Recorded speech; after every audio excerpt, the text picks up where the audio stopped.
Good morning students. आज के इस लेक्चर में हम बात करेंगे ग्लास अर्थात कांच की। Board of technical education Rajasthan का जो नवीन पाठ्यक्रम है उसमें applied chemistry first year diploma engineering students के लिए जो 1003 कोड है दैट इज़ अप्लाइड केमिस्ट्री, उसकी जो थर्ड यूनिट है उसमें डिफरेंट इंजीनियरिंग मटेरियल्स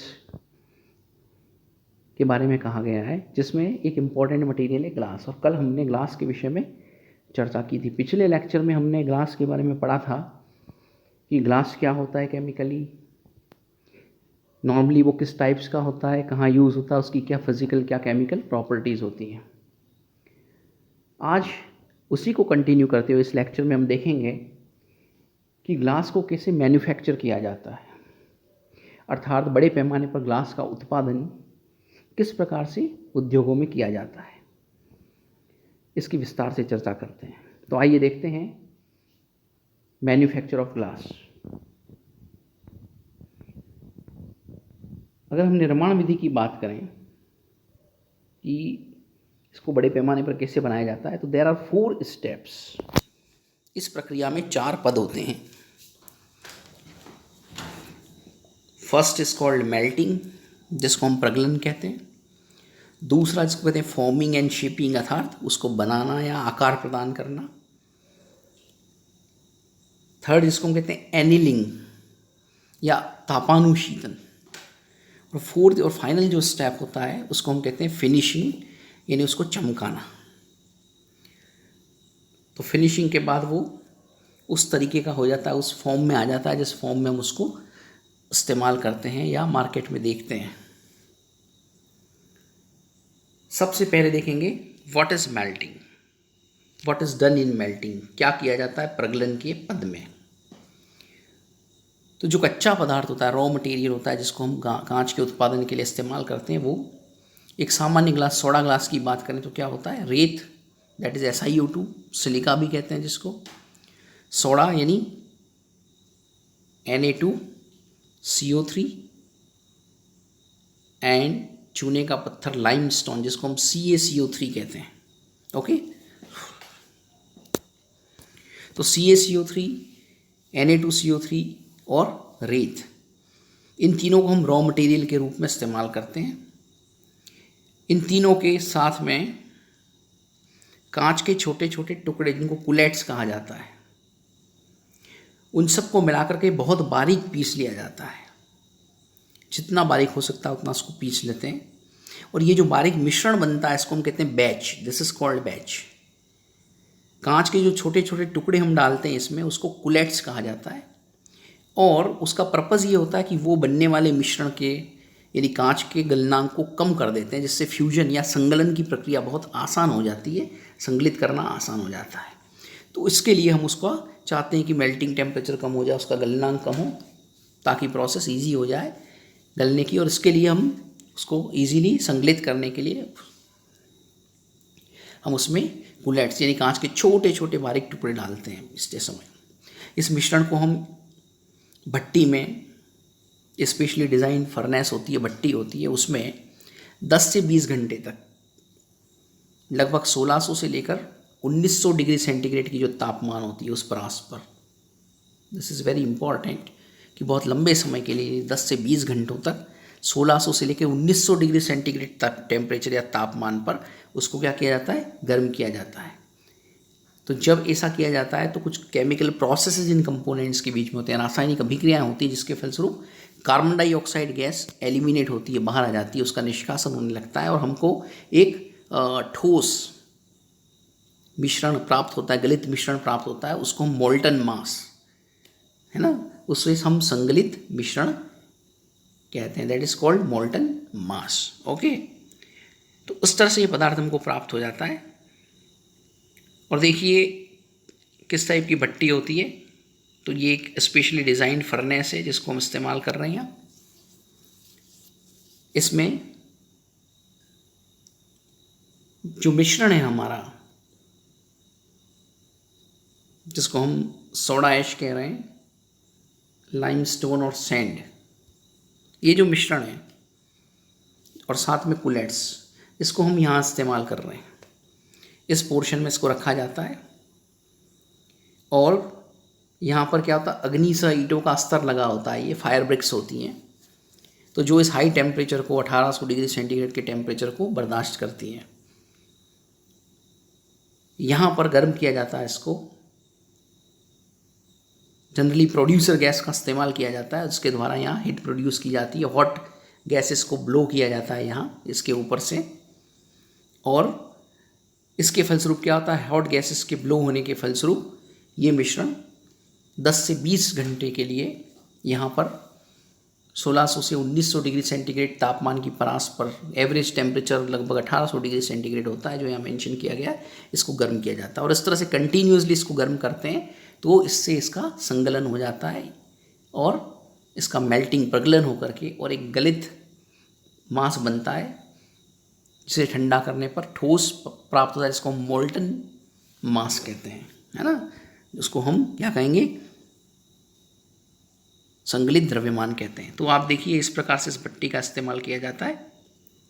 देन क्या रासायनिक अभिक्रियाएँ यहाँ होती हैं, केमिकली क्या रिएक्शंस होती हैं, रॉ मटेरियल्स जो हमने मिक्स किए थे यहाँ भट्टी में इस टेम्परेचर पे।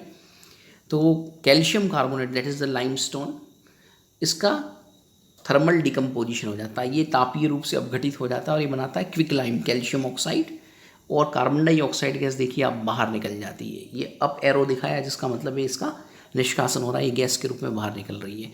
और ये जो CaO बना है वो अंदर जो सिलिका था, सैंड था, उससे फ्यूज़ होकर, संगलित होकर कैल्शियम सिलिकेट CaSiO3 का निर्माण कर लेता है। ठीक उसी प्रकार जो सोडा ऐश था Na2CO3, वो भी डिकम्पोज होता है इस टेम्परेचर पे और ये बनाता है Na2O सोडियम ऑक्साइड और कार्बन डाइऑक्साइड जो एलिमिनेट हो जाती है।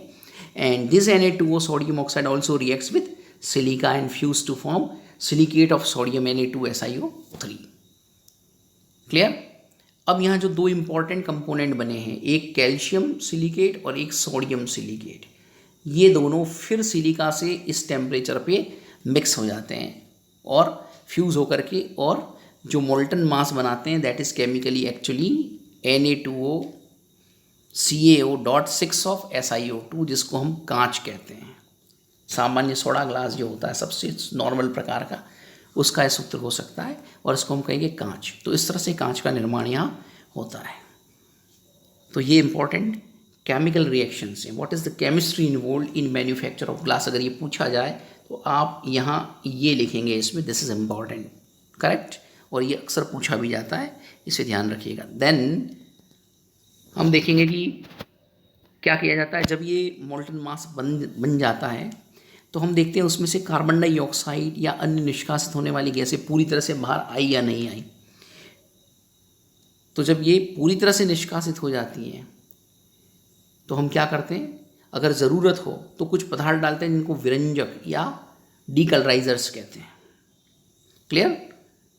ये क्या करते हैं, विरंजक या डीकलराइजर्स जो होते हैं, जैसे मैग्नीज डाइऑक्साइड है या नाइटर, ये अच्छे विरंजक या डीकलराइजर्स है। ये क्या करते हैं कि ये due to impurities of some iron and heavy metals and carbon, यदि उस गलित मास में आयरन की कोई इम्प्योरिटी है, क्योंकि सिलिका में आयरन की इम्प्योरिटी होती है, या नेचुरली कार्बन की कोई इम्प्योरिटी वहाँ बची हुई है, तो इन इम्प्योरिटीज़ के कारण अगर वहाँ पारदर्शक हमको नहीं मिल रहा है वो मास, तो उसके लिए, उसको साफ़ करने के लिए, पारदर्शक बनाने के लिए उसमें डीकलराइजर या विरंजक डालते हैं इस स्टेज पर, अगर ज़रूरत लगती है हमें तो आवश्यकता के अनुसार। दूसरी बात, यदि हमको कोई रंगीन कांच चाहिए, क्योंकि कलर्ड ग्लासेस भी हम देखते हैं मार्केट में बहुत सारे, वो कैसे बनते हैं, तो उसके लिए क्या किया जाता है, रंगीन कांच प्राप्त करने के लिए इस स्टेज पर ही यहाँ जो मोल्टन मास आया है उसमें कुछ ऐसे सॉल्ट्स या लवण मिलाए जाते हैं जो रंग प्रदान करते हैं। अलग अलग रंग के हिसाब से अलग अलग प्रकार के सॉल्ट्स या लवण होते हैं जो यहाँ इस स्टेज पर इस मोल्टन मास में मिला दिए जाते हैं, अगर हमें उस डिज़ायर्ड कलर का ग्लास चाहिए तो। अदरवाइज़ अगर कलरलेस ग्लास चाहिए, ट्रांसपेरेंट ग्लास चाहिए जो कलरलेस है, तो हमें इनको मिलाने की ज़रूरत नहीं होती है। तब तक गर्म करते रहते हैं जब तक कि जो गलित द्रव्यमान है वो कैसा हो जाता है, वो गलित द्रव्यमान बुलबुलों से रहित नहीं हो जाता, उसमें से गैस के बुलबुले, कार्बन डाइऑक्साइड, सल्फर डाइऑक्साइड आदि के निकलने बंद नहीं हो जाते और वो बिल्कुल पारदर्शक नहीं दिख जाता। इसके लिए बीच बीच में से थोड़ा थोड़ा इसको निकाल करके चेक किया जाता है कि ये बिल्कुल ट्रांसपेरेंट हो गया या नहीं और इसमें से गैसेस का रिलीज़ है वो कंप्लीट हुआ या नहीं। जब वो ट्रांसपेरेंट हो जाता है और उसमें से गैसेस का रिलीज़ कंप्लीट हो जाता है तो उस कंडीशन में फिर इसको धीरे धीरे क्या करते हैं, 800 डिग्री सेंटीग्रेड तापमान के आस तक ठंडा कर लिया जाता है। सो this is the very important process, the very first step, जिसको हम कहते हैं मेल्टिंग या प्रगलन। ठीक है, ये रिएक्शंस इसमें होती हैं, ध्यान रखनी है आपको। और किस तरह से सामान्य ग्लास यहाँ हम बना रहे हैं और किस तरह से ये बनता है केमिकल रिएक्शंस के through. Okay, so the reaction and chemistry is important. Then we come to the next point की what are the salts which are added in order to impart a desired colour to the glass. अगर हम उस glass में कोई colour डालना चाहते हैं, if we want that glass must be having a definite color in it, then we add coloring salt। तो क्या सॉल्ट ऐड किया जाता है, तो देखिए कैसा रंग चाहिए और किसके लिए किस प्रकार का सॉल्ट या लवण हम इस्तेमाल कर सकते हैं वो यहाँ देखते हैं। जैसे पीला है, मान लो इफ़ वी नीड येलो, तो हम यहाँ फेरिक लवण का इस्तेमाल करते हैं। जो मिलाया जाने वाला लवण है या यौगिक है वो क्या है, फेरिक सॉल्ट्स हैं। उसी प्रकार से अगर हमको ग्रीन चाहिए तो we add either ferrous salts which are light green in colour और chromium salts which are often coloured. So Fe2+ salts और 3R+3+ सॉल्ट्स है ना। यस,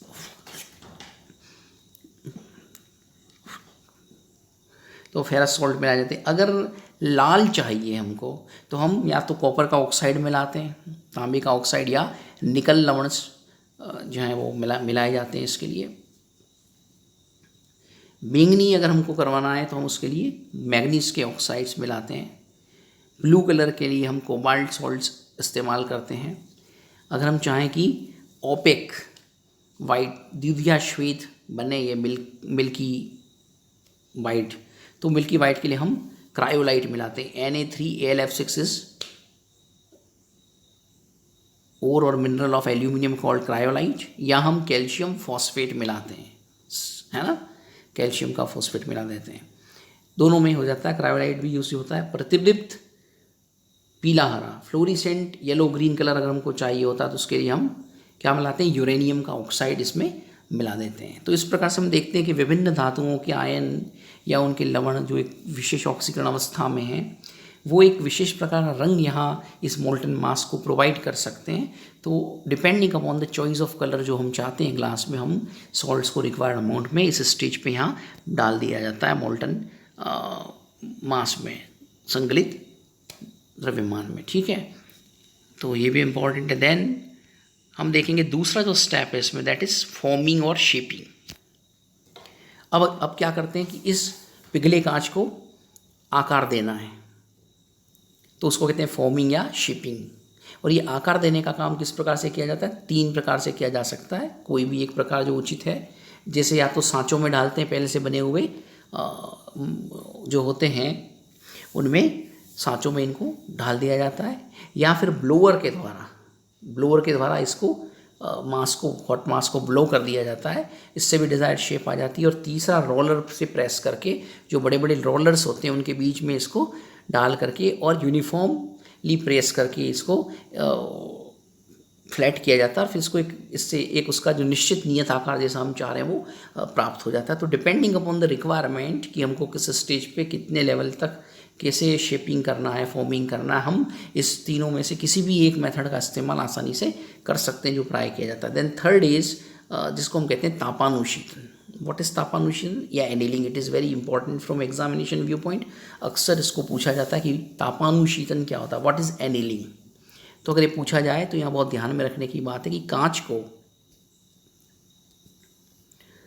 सांचों में क्या करते हैं, विभिन्न घटते तापक्रमों की रेंज में, यानी डिफरेंट टेम्परेचर जोन से गुजार करके और धीरे धीरे ठंडा करते हैं। और इस प्रक्रिया को हम क्या कहते हैं, तापानुशीतन या एनीलिंग कहते हैं। Means the cooling of hot molten mass of glass very gradually by passing through different zones of having different decreased temperatures is called annealing। इसको हम तापानुशीतन कहते हैं। और ऐसा क्यों किया जाता है? क्योंकि कांच में जो एक आंतरिक तनाव, इंटरनल स्ट्रेस प्रोड्यूस होता है, उसको दूर करने के लिए ऐसा किया जाता है। क्योंकि क्या होता है कि जब कांच को एकदम तेज़ी से नहीं ठंडा कर दिया जाता है तो इसमें द्रव होने से जो ऊपर की परत है वो तो एकदम ठंडी हो जाती है, और नीचे की जो परत होती है वो बहुत देरी से ठंडी होती है, धीरे धीरे ठंडी होती है। तो इसके कारण क्या होता है कि जो आंतरिक भाग है वहाँ पर एक इंटरनल प्रेशर टाइप, तनाव की तरह की स्थिति बन जाती है, जिसके कारण उसमें दरारें जल्दी आती है, वो टूट जाता है और स्टेबल नहीं होता। अतः इस समस्या से बचने के लिए क्या करते हैं कि तापानुशीतन की प्रक्रिया की जाती है, ताकि कांच पूरी तरह से एक समान यूनिफॉर्मली ठंडा हो और उसमें इस तरह की कोई इंटरनल स्ट्रेस नहीं रहे लेयर्स के बीच में, और इसलिए वो एकदम से दरार आकर टूट नहीं जाए, है ना। तो ये बहुत ज़रूरी ध्यान रखने की बात होती है यहाँ। इसलिए क्या किया जाता है, उसे बहुत धीरे धीरे ठंडा किया जाता है, जिसको हम तापानुशीतन या एनीलिंग कहते हैं। So this is very important, what is annealing and what is the purpose of annealing. तापानुशीतन क्या है और कांच में तापानुशीतन क्यों किया जाता है। Then the final fourth step is your finishing, जिसको हम कहेंगे चमकाना। तो कोई भी चीज़ उसमें फाइनल फिनिश करते हैं जिससे वो उसमें एक रिक्वायर्ड सॉफ्टनेस, गुड लुक, एक अच्छी अपीयरेंस आ जाए, और वो जिस तरह की डिज़ायर्ड शेप में और डिज़ायर्ड साइज़ में हमें चाहिए वो हमारे सामने आ जाता है। तो उसके लिए क्या करते हैं, तापानुशीतन की प्रक्रिया के उपरांत हम क्या करते हैं, उसकी सफाई करते हैं, उसकी धुलाई करते हैं, उस पर पॉलिश करते हैं, ग्लेजिंग करते हैं, कटिंग करते हैं उसकी जैसी ज़रूरत होती है उसके हिसाब से, और तब वो मार्केट में हमको जिस तरह का हम देखते हैं उस रूप में, अलग अलग रूपों में उपलब्ध हो जाता है। So these are the various steps जिसका यूज़ करके और लार्ज स्केल पर ग्लास को या कांच को उत्पादित किया जाता है, मैन्युफैक्चर किया जाता है। देखिए इन्हीं सब चीज़ों को हम डायग्रामेटिकली भी देख सकते हैं। This is what blowing, desired shape देने के लिए, है ना। उसी तरह से आप देखिए यहाँ पर ये ब्लो किया जा रहा है ग्लास को, है ना, और ब्लोइंग से उसको एक डिज़ायर्ड जो शेप दी जा रही है वो इस प्रकार से दी जा रही है यहाँ। Then these are various steps। यहाँ देखिए इसमें हाई टेम्परेचर पे फ्यूजन किया जा रहा है, यहाँ इसको शेप देने के लिए क्या किया जा रहा है, कटिंग किया जा रहा है, ब्लो किया जा रहा है। ये अलग अलग जो स्टेप्स हैं उनको हम समझ सकते हैं, इस प्रकार से इसको पूरा किया जाता है और इसे लार्ज स्केल पे इसका मैन्युफैक्चर किया जाता है। Correct. So this is all about manufacture of the glass. Thanks.